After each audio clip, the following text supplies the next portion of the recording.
Mayflower II, the 1950s recreation, this time on the Everything is a Primary Source podcast. Want to bring history to life in your classroom? With Everything is a Primary Source to go, you can borrow real historical artifacts from the last 200 years, shipped right to your school. It's hands-on history, paired with ready-to-use lesson plans and classroom activities that make the past come to life for you and your students. Whether you're teaching the Industrial Revolution all the way up through the Communication Revolution, there's something in our collection for every era. Visit everything-history.com/EPS to go and start transforming your teaching today. That's everything-history.com/EPS to go, because history belongs in your hands.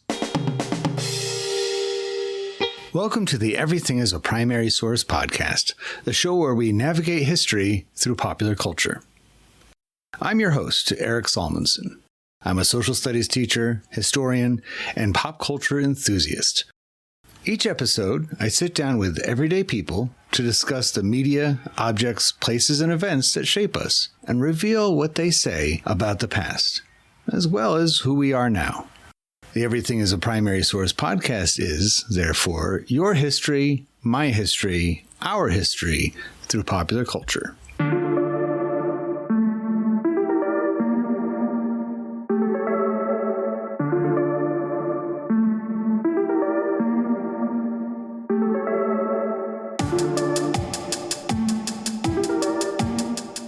I'm really glad to have Richard Stone with me. He is the author of Project Mayflower, Building and Sailing a 17th Century Replica. And I think this is, I couldn't ask for a better person to talk to about, and before I hit record, I was just talking about how I focus on unorthodox primary sources, things that are not traditionally seen as documents of time and place. We're going to be talking about Mayflower II. And you are the perfect person to tell me about it because you quite literally wrote the book on it. Before we dive into the questions about Mayflower II, what was it about that project that brought you to it, that you wanted to write a book about it? It was strictly by chance.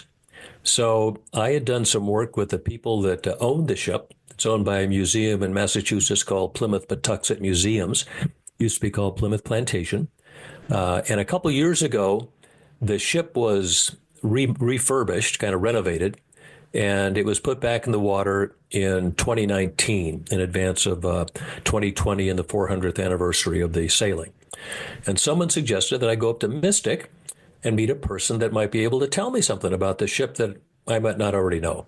And so I went up and introduced myself to a man named Randall Charlton. I said, "So Randall, people at the museum say you're an interesting guy and you'll have things to tell me that I may not know about the ship. What's that?" He said, "Well, it's not much. My dad's the one that built it, sailed it to America, and then gave it to the country as a gift from the British on behalf of the British people. But it was my dad who built it, sailed it, and delivered it to America. And I had been in the sports business, and I thought, wow, this is like a sports story where the local team finally wins the state championship. Everybody talks about the quarterback, but they don't talk about the guy that caught the winning pass and made the touchdown. This is kind of like, I don't know, who is this guy?"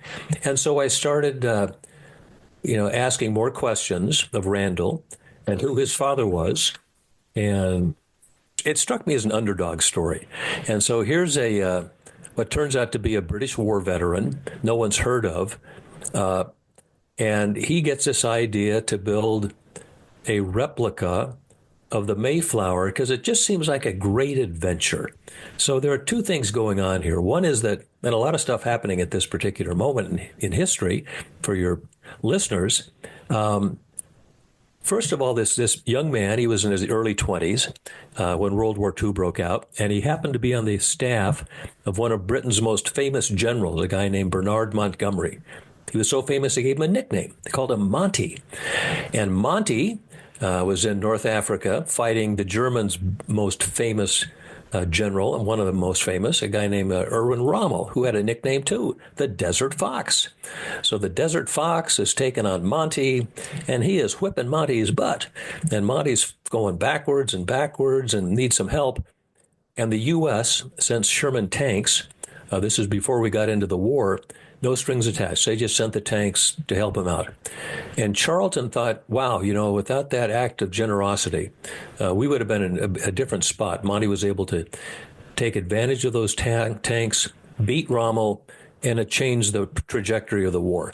Anyway, thereafter, he got transferred to the Pacific region, and he also worked with the most famous British general out there, a guy named Lord Louis Mountbatten, who happens to be the cousin once removed of the former Queen Elizabeth II.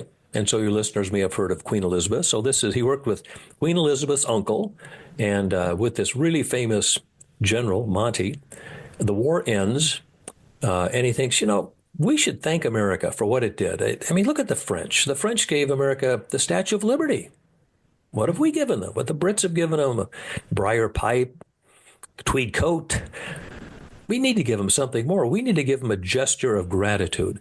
And just by happenstance, at that time, there are some grand adventures going on in the world.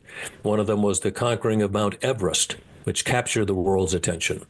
Another one was the sailing of a ship called the Kon-Tiki, which opened new answers to how Polynesia might have been inhabited. And he thought, I should have a great adventure. In fact, that great adventure maybe will be a way to thank America. Because what do you give the richest country on earth? What do you give somebody who can buy anything? I know what I'll do.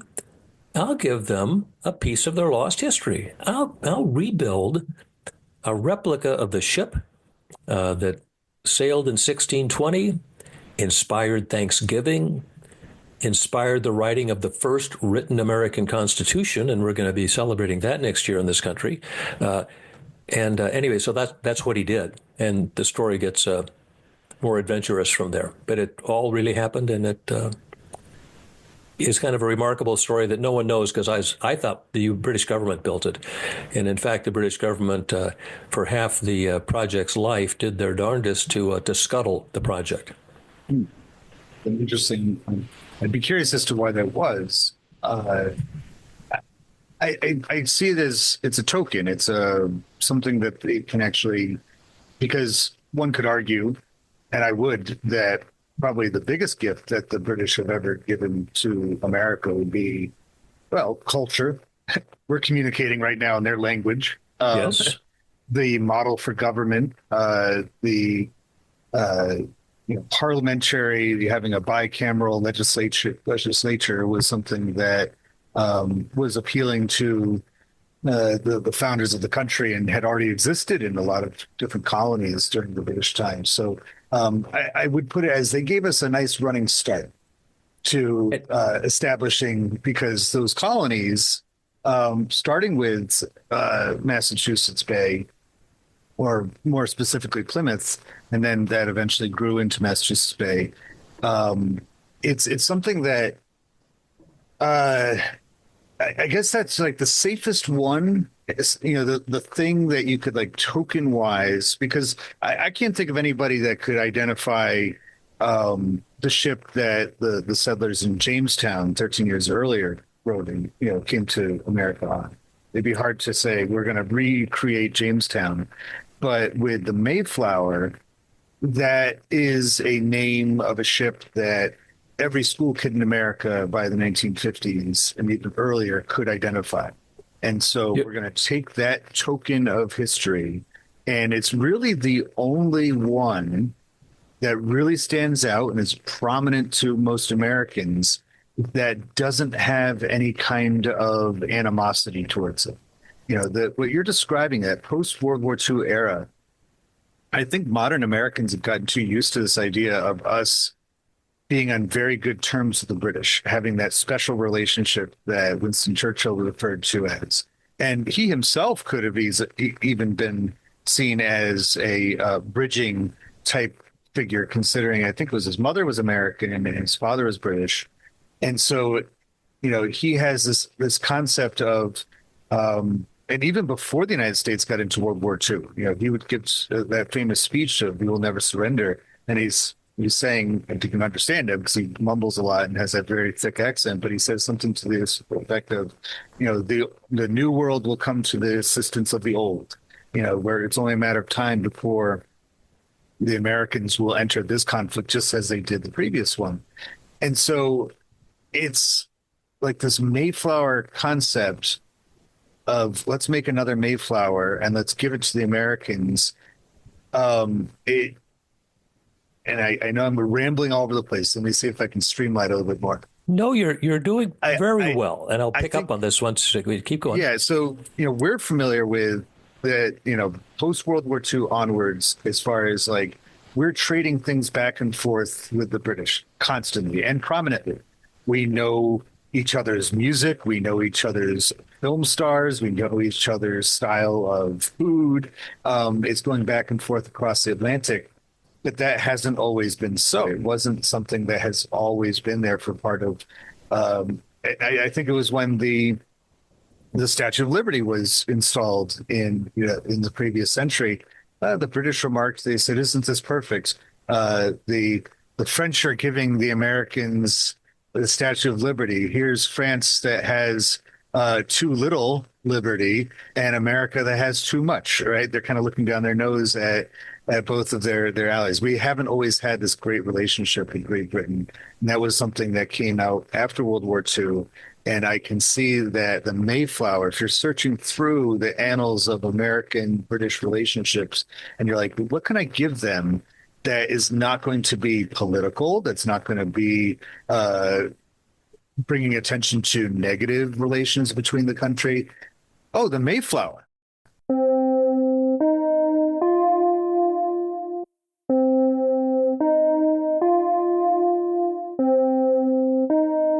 Well, you hit on all the key points, and I can see why you're a great teacher, because you hit on topics that capture the imagination and are actually central to this story.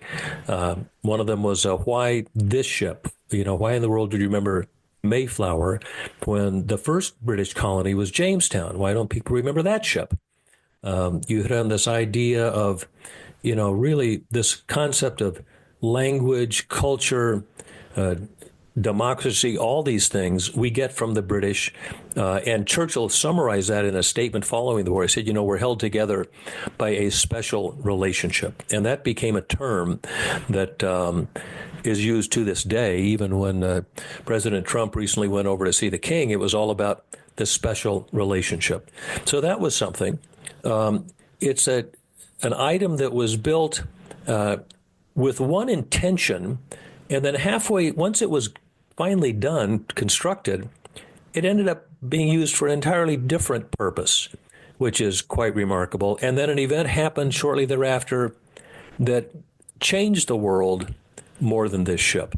So going back to the question, why in the world do you remember this ship rather than any one of the thousands, tens of thousands of other English ships that came to this country, this continent, starting in the 1600s, with increasing frequency. But why did they remember this ship? Jamestown, Plymouth. Jamestown was a commercial venture. It was a business proposition, and the objective was to make a profit, return profits to England. The colony failed, and so it kind of didn't leave much of a mark. The people in the north, from the Jamestown is like 1607, 1608, something like that, 1607. And so 13 years later, you have these pilgrims. They head out to America with a different reason. And the ship itself, it's a beat up commercial ship. So I said to somebody, they originally started with two ships. They had a ship called the Mayflower and another one called the Speedwell. And I said, I was like my buddy. I said, this is like us saying, let's take a road trip. Let's go from New York to L.A., and I got a minivan, and you have a minivan, and the other one breaks down. So the people in the second minivan, which is the Speedwell, half of you can come with us, the other half have to stay. So they got all these people crammed onto this little ship called the Mayflower. Mayflower sets out. gets delayed. So instead of leaving in the spring and summer when the weather's good, it left in the fall. And it's now going across the North Atlantic in late autumn. It takes 66 days in this little ship, and it gets lost, and it lands in Cape Cod, outside of the territory that's controlled by the king, King James I, who, by the way, did not like being criticized. If you criticized him, that was considered sedition, punishable by death. So the ship finally arrives in Plymouth. So half the people on it we recall as being these people in search of religious freedom, but the other half were just regular Joes looking for opportunity in the New World. So they had two different groups. Let's say a religious, I used to call them saints and sinners. So you have these two groups. They've been stuck on this little ship for 66 days. How little is this little ship? So imagine being in a conference room that might be 25 feet wide and 100 feet long. That was the size of the ship. Put 140 people in that room. No water, no electricity, no internet, nothing. No heat for 66 days. So that by the end of it, they're now pretty testy and starting to get at each other's throats. They land in Plymouth, and they decide, once we step on the shore after these 66 days, we could go our separate ways. So we need to agree now, because we're beyond the jurisdiction of the king, the king who says you can't criticize him. Well, now we're in a place where we can, but we have to agree that they would write down that they would agree to disagree. So they looked at the 100 people in this room. They just got the men in this particular section because it was that long ago. And they said, look, we're going to agree to disagree. And we're going to form ourselves into we're kind of a body of people here. Let's give it a name. Instead of calling it a bunch of guys, a body of guys, let's call it a body politic. We're going to call our group the body politic. That'll be our group. And what do we want this group to do? Well, we can't agree on much, but we do agree that we would like just and equal laws for the general good, for all of us. So they decide how they would form this group, this body politic, and they would do many things, but the overall goal was to have a system where you could have just and equal laws for the general good. And they wrote that down, and that became known subsequently as the Mayflower Compact. 150 years later, one of the great-great-grandsons of one of the survivors was with another group of guys in Philadelphia, and they wrote the Declaration of Independence, and subsequently the U.S. Constitution. So we remember Mayflower both because it survived, but because they put those words on a piece of paper. When Charlton originally got the idea to build this ship, it was going to be a great adventure because he saw the world liked great adventures. And so this was fun. It was going to celebrate America's past history. Well, halfway through the construction of the ship, that special relationship that you referred to earlier at the beginning of this was summarily dismissed and thrown into the toilet by the British. That's because the British, in cahoots with the French and the Israelis, went behind the U.S. government and started a war in the Middle East that became known as the Suez Crisis. It was our first war in the Middle East, and we're still dealing with those. They didn't tell Ike. And Eisenhower was running for his second term as the peace candidate. Boy, was he ticked. He interrupted his campaigning, went on television and said, listen, I didn't know what these guys were doing. They shouldn't have done it. He's reelected. Once he is reelected, he tells the British they have to get out of the Middle East. They do. Their relationship falls apart, and the whole world can see it's falling apart. And they need some symbol of, they need an emoji. We all know emojis. They needed an old-fashioned emoji, a symbol where people could see it, either the symbol of it or see a picture of it and go, I know what that is. And that became the Mayflower. He thought, if I could build this ship, which honors that special relationship that Churchill talked about and was on kind of teetering, and I can sail it across the seas, the international press will follow it. It'll become an international news sensation. And they did.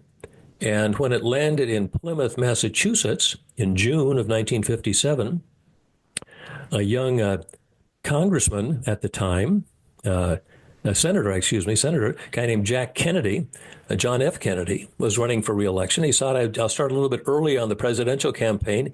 He was in Plymouth, took time off of his routine, went down to the ship, and had a photo taken of himself and several of the crew guys at the wheel of Mayflower II, guiding in spirit, guiding the nation. A few weeks later, it is now July 4th, 1957. 2 days earlier, the Mayflower had sailed into New York Harbor. Spectacular moment. It's the cover of my book. National Geographic's most famous photographer of the era, a guy named B. Anthony Stewart, took the photo, and it was declared the photo of the century. Well, of course, we know there are much more famous photos since then. Yeah, but it's kind of early to call a photo of the century. They were pretty bold. But 2 days later, JFK read the entire Declaration of Independence. It runs about 13 minutes from start to finish, and went in the course of human events, and it's fabulous. He loved the Mayflower, and he loved the what it stood for. So where that comes now to current times, he liked it so much that people saw his affection for tall ships, New York Harbor. They decided to organize what would become known as Operation Sail. Tall ships, not just the Mayflower and lots of other ones, would come back in the summer of 1964. Unfortunately, Kennedy got assassinated before that happened. And as you were saying, when you and I, before we got on this thing, we're just noting the anniversary of his assassination. But those tall ships, when they come back into New York Harbor next summer, it's really in honor of all the history of this country that's tied to the sea, but also in honor of JFK and his belief in that Declaration of Independence that he read to the people of New York many years ago. He definitely was he was very much, he had a lot of adoration for history, of all history, but the country's history in particular. I know his Profiles in Courage book, in which he covers the history of many Americans, of different time periods. When president, he was the one who created which still exists now, I forget the exact name for them, but they even before the Fife and Drum Corps, the people that wear the tri-corner caps, and and they do. I think it's called the First Army. They were created by JFK as a way to connect once again with the country's past, and I think these are all, strangely, very much post-World War II, kind of like gestures. Like it wouldn't have happened. He was, other than Eisenhower, who was he was the general during World War II.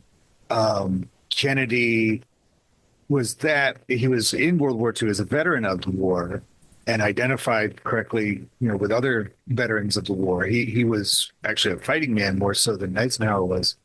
And he's, I believe, the first president born in the 20th century, if I'm not mistaken. And so he kind of has this position of, I think that's why there's so much excitement about his presidency in the first place. This younger guy, has this deep affection for the past, but is also looking to the future. He's maybe interested in this wooden Mayflower, but he's also interested in putting rockets onto the moon. Well, you don't bring the rocket part, but yeah, you know what I mean. Putting man on the moon.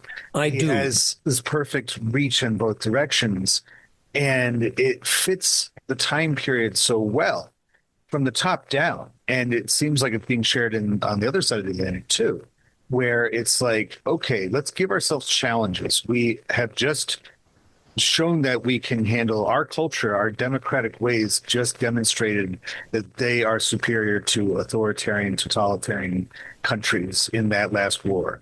Let's prove what we can do on this world stage with these very virtuous things. And so that's the top visionary type thing going on in the 1950s. So ground level, on the everyday ordinary people type level, a lot of that excitement after World War II was turned into the form of, hey, let's go on road trips. We have all this time. Dad has an office job now. He doesn't work, 6 days a week. He works only 5, and we have all this extra money. Let's go on road trips. Hey, where should we go? I don't know. Let's celebrate American history. Let's go to this Plymouth plantation place, and let's go to Colonial Williamsburg, back that was created, before the war. It's like you have this overall American culture that's doing the same thing, looking back into its past, but also forward into the future.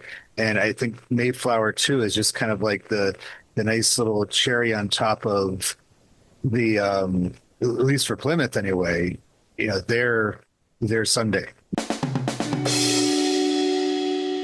Engaging students with authentic learning experiences is essential to being an effective teacher.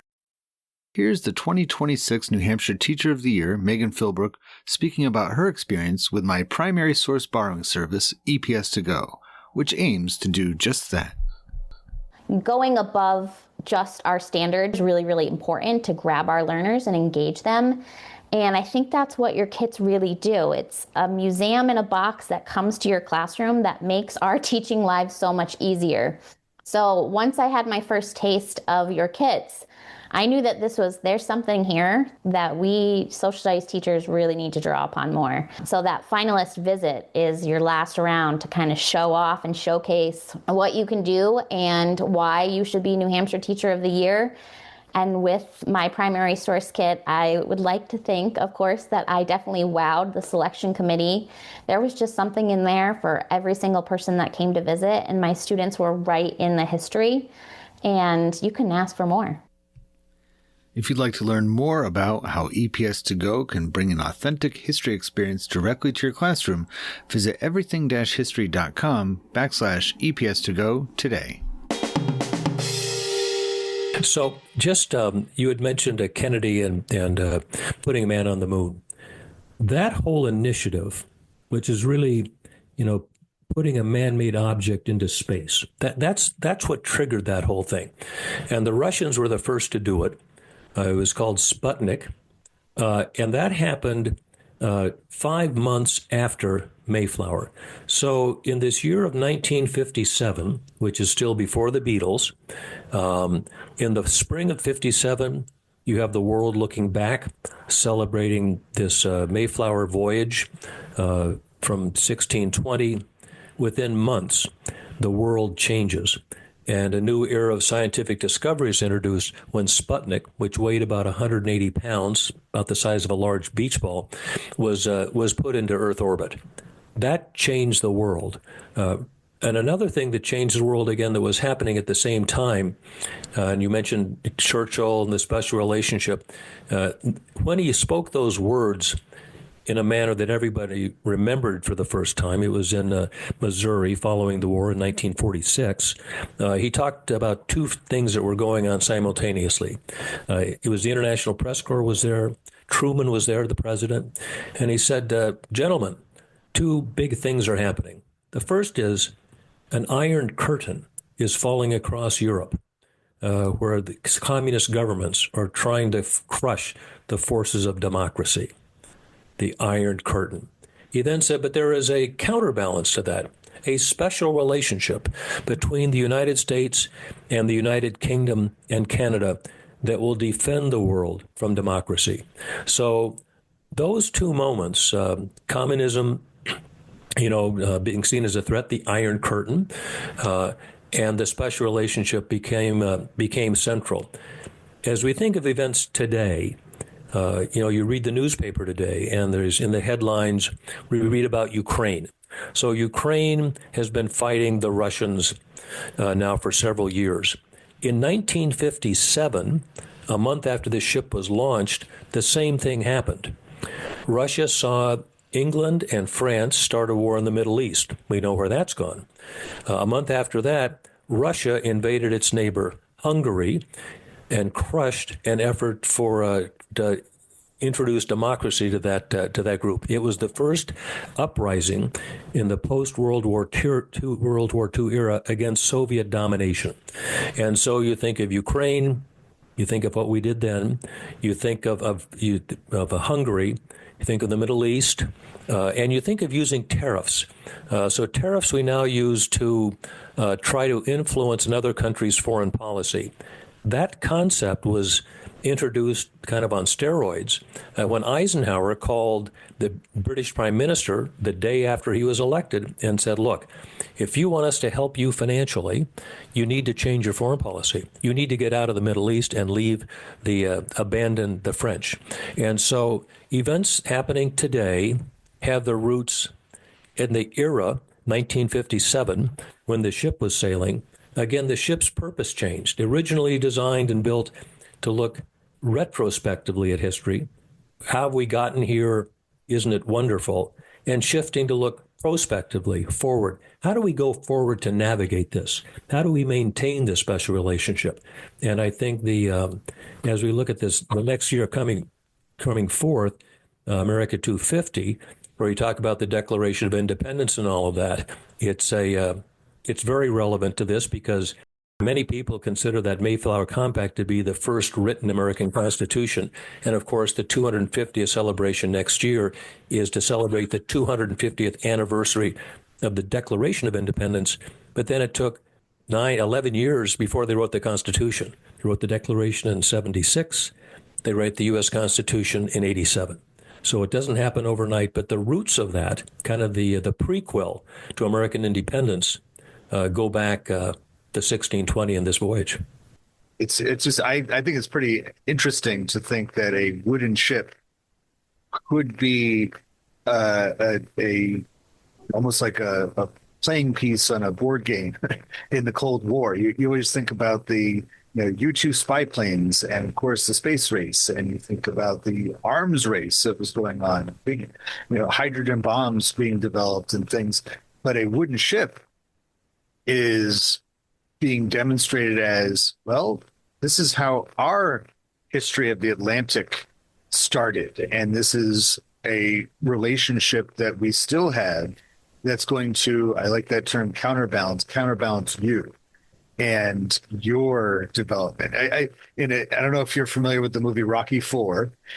Yes. But it kind of has it shows itself in that I think it's the greatest movie montage ever made when you see Rocky training and Ivan Drago training, and the Russians have all these scientists and military men with hooking all these machines to Ivan Drago, and then meanwhile Rocky is pulling his friends on a cart and he's lifting up rocks and throwing them down mountains and stuff, and it's that's the American / British way. Get your hands dirty, democratic, freedom loving, and then here's the Soviet way, right? Here's the Soviets with their, putting all their best minds and money and everything towards their weapons, right? So I just think it's so fitting for the time to say, hey, this thing's going to be a symbol of us and the way that we spread out from our island nation, and it's so much, I don't know, it's pure. You're correct, and it's made of wood. So when you think of the power of an idea, the durability of an idea,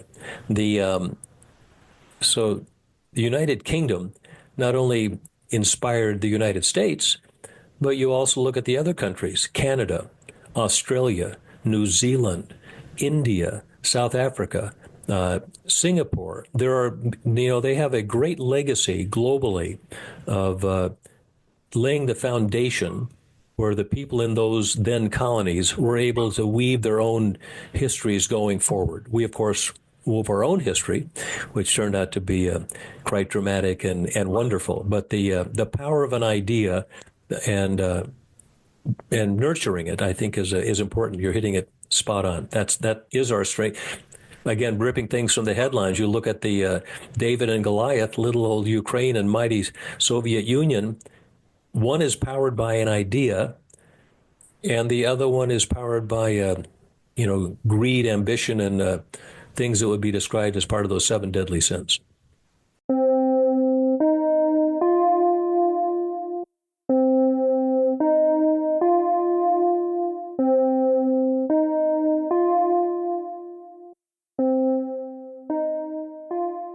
I want to ask, and we already talked about Plymouth Patuxent a little bit, but of course I would imagine that Plymouth was opened in the late 1940s was inspired by the success of Colonial Williamsburg, which is the colonial capital for Virginia, which stemmed from Jamestown. So it's, that rivalry, if you will, between Virginia, Jamestown, and Williamsburg, and Massachusetts, with, in this case, Plymouth, continues in the 1950s and beyond, right?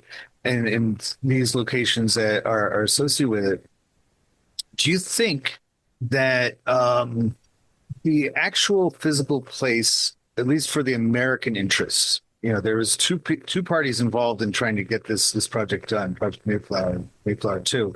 You had the British officer who was interested in it, but the American side, was it as a way potentially, even just subconsciously, to kind of outpace their Virginia, Colonial Williamsburg counterparts and be like, well, No. we have a ship? No. The so Harry Hornblower II, Harry, he had the vision since he was in high school to start a colonial history museum in New England. And as you rightly said, kind of modeled on the Williamsburg concept, where you would have a docent, a costume docent, really an actor. You come to the museum, you go to the exhibit, and there's a live drama there. It's really the person saying, I'm here, I live here, and they're trying to be so convincing to you that you've met someone dropped in from a time capsule from 1600s, and the same thing with Colonial Williamsburg. That was the concept, and as he moved forward with that, I mean, he initially built the Plymouth, the colony, what they call Plymouth Plantation, and he realized the story of that began with the ship. And so he decided, and his backers, we really should try to get an artifact or a ship as part of the land-based the colonial village, which goes hand in glove. You got the ship, you got the village, you go side by side. They just happen to be simultaneous undertakings by the Americans, Harry Hornblower, and the Brits, Warwick Charlton. They met by chance, had very different backgrounds. But when they did meet, they said, we should join forces and try to get this done, which is what they did. And again, their very different backgrounds were. Harry was the son of a wealthy New Englander. His grandfather founded one of the top financial firms on Wall Street at the time, Hornblower and Weeks.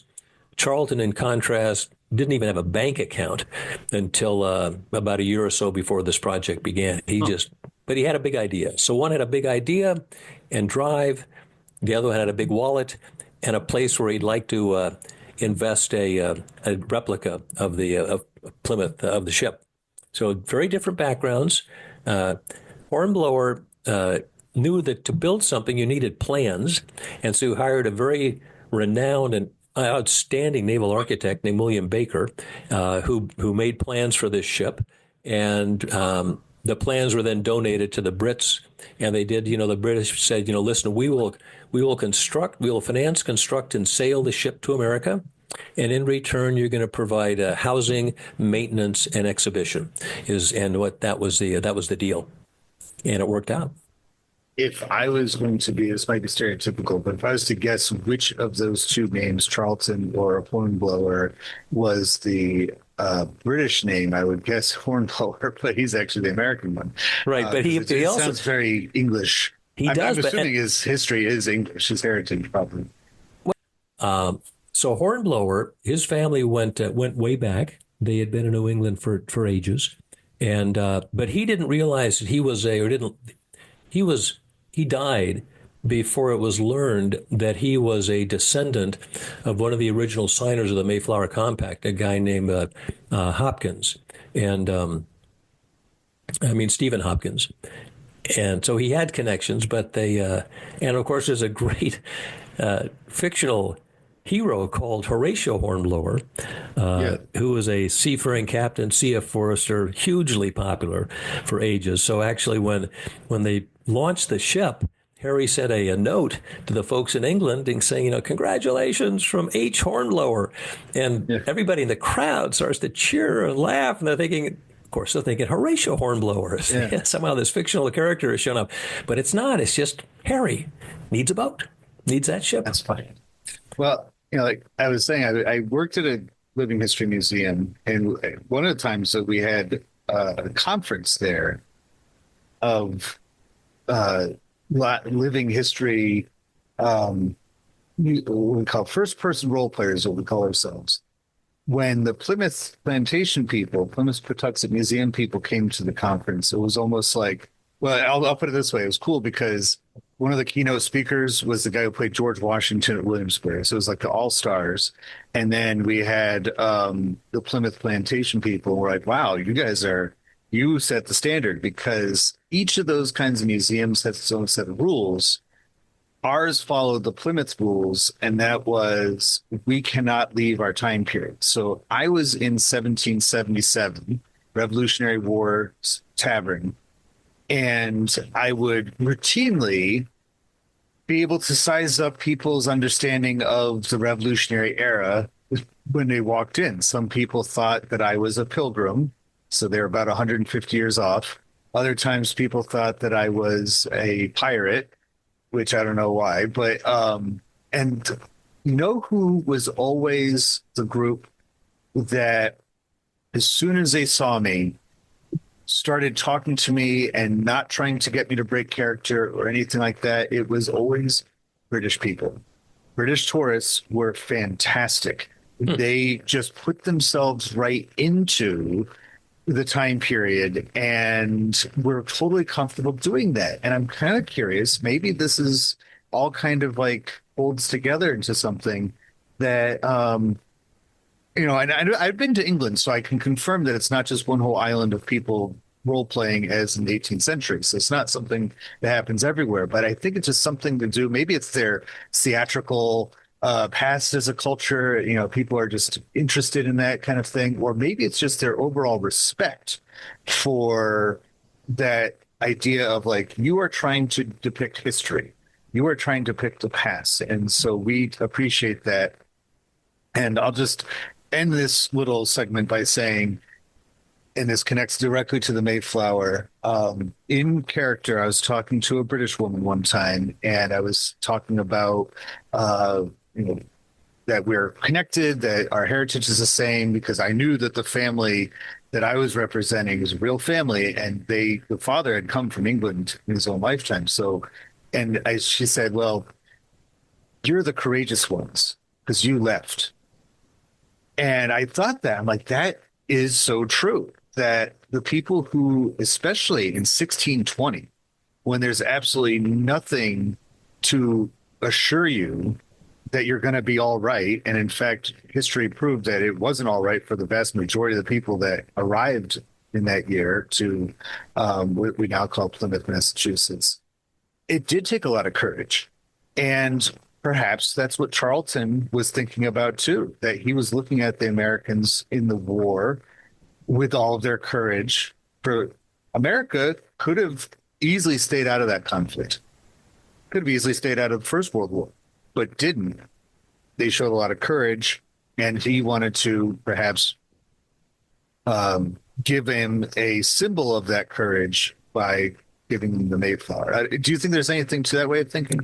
Yes, that is it. He thought this is a gift to the veterans, and their families, their mothers, sisters, children.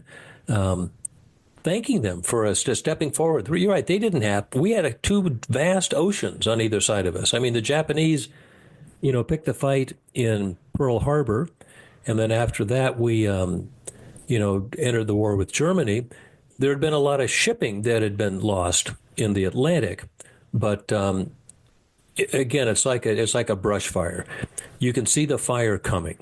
It's consuming all of your friends and family, all your neighbors' houses. The wind is blowing towards you. It's only a matter of time until your house is ablaze. So it's better to start acting before that happens, which is why we entered the war as we did. And luckily, we had a decisive impact on that. Well, I need to thank you for your time today, because I think that my way of thinking about primary sources is not always an easy mindset to get into and to understand. So I appreciate you adding your incredible expertise about the Mayflower II project and trying to match it up with my style of seeing everything as a primary source.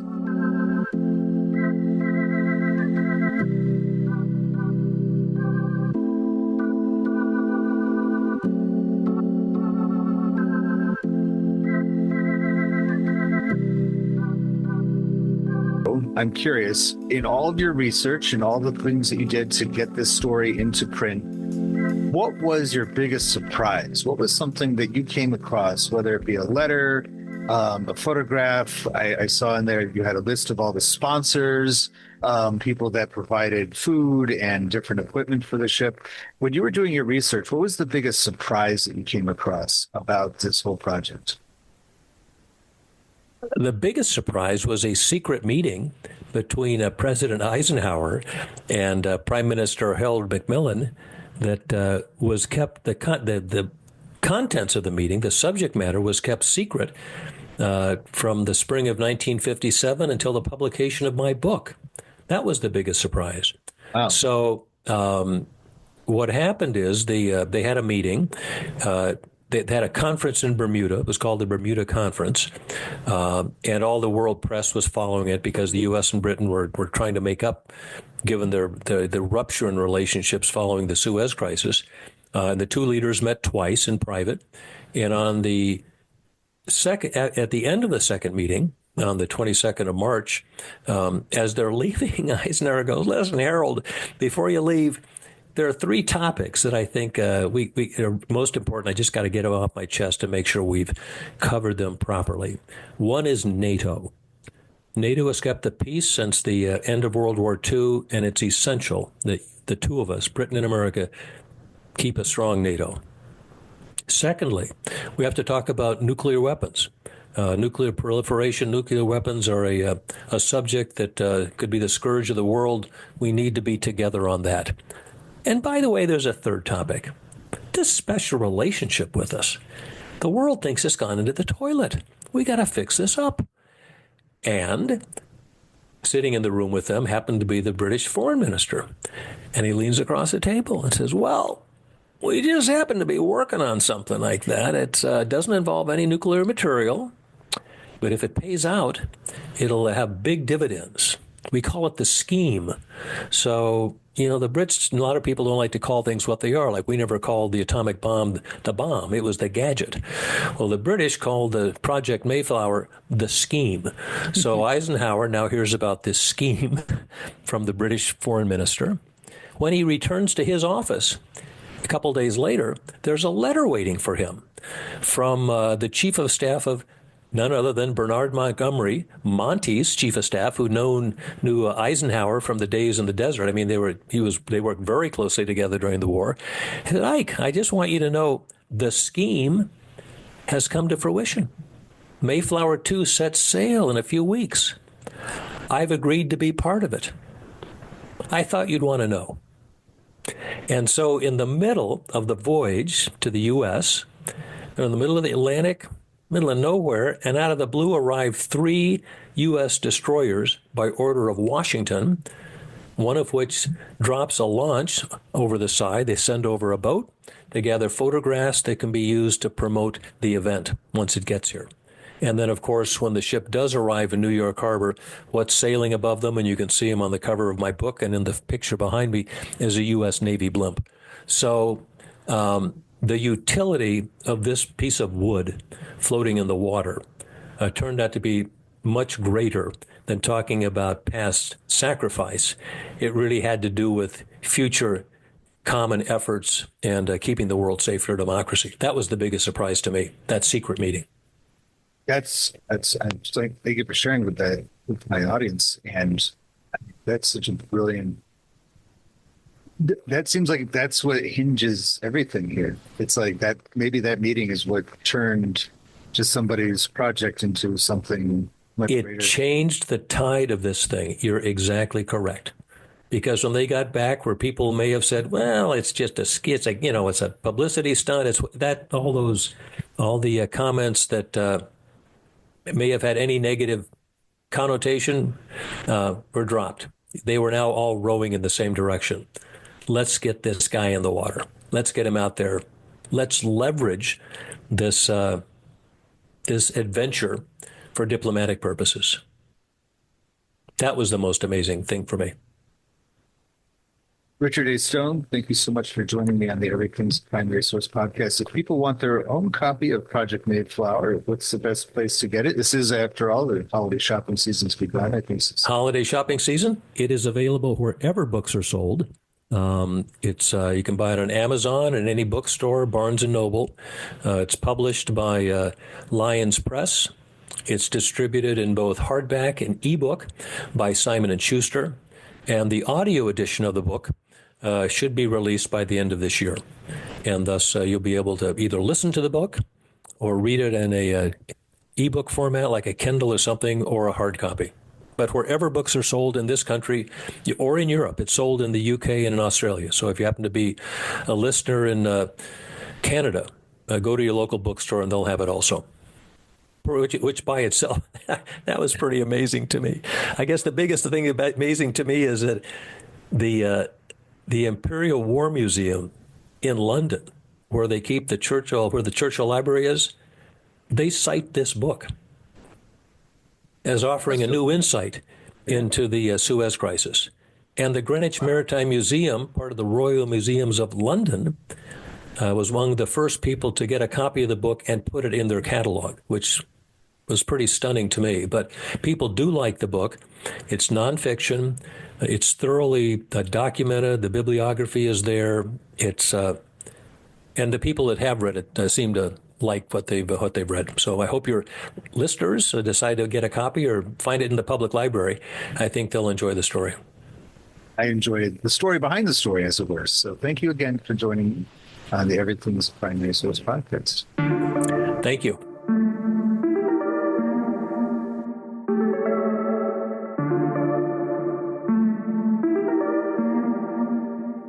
Popular culture, by definition, connects and unites us, and proves that people of different backgrounds, in fact, have a lot in common with one another.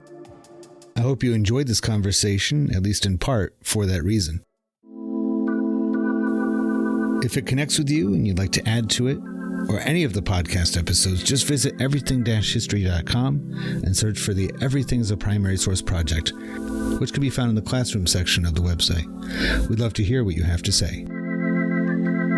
Be sure to rate and share this podcast wherever you are listening to it now, and follow Everything as a Primary Source on social media, including YouTube and especially Instagram. Thank you for listening to the EPS podcast, where everything is a primary source.